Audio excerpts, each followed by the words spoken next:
है जब तलक न रुकेंगे कदम, चल पड़े हैं तो मंजिल को पा जाएंगे, जान प्यारी नहीं है वतन से हमें। আমাদের মিছিল ছিল, মিছিলের উপরে পুলিশি লাঠিচার্জ, গ্রেপ্তার করেছে, কাঁদানে গ্যাস মেরেছে পুলিশ।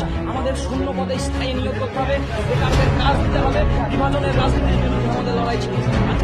দুর্গ তৈরি করুন, সেই দুর্গের মধ্য দিয়ে এই গোটা তৃণমূল কংগ্রেসের সরকারটাকে উৎখাত করুন। এই পুলিশের বড় আক্রমণকে উৎখাত করতে হবে। যে পুলিশ প্রশাসন নির্লজ্জভাবে আমাদের উপর আক্রমণ করছে, তার প্রতিবাদ জানাতে হবে, মানুষকে ঐক্যবদ্ধ হওয়ার আহ্বান জানাচ্ছি। কারণ শান্তিপূর্ণ আমাদের আজকে উত্তরপূর্ণ অভিযান ছিল, কাজের দাবিতে অভিযান। এই অভিযানে আমাদের কংগ্রেসের উপর আক্রমণ, লাঠিচার্জ এবং আমাদেরকে গ্রেপ্তার। 28 মার্চ ওয়াইফাইয়ের বেকারি বিরোধী দিবসে আমরা উত্তরকন্যা যাব নির্দিষ্ট আমাদের কতগুলো দাবির দিকে। উত্তরবঙ্গের জমি নিয়ে রাজ্যের সরকার যেভাবে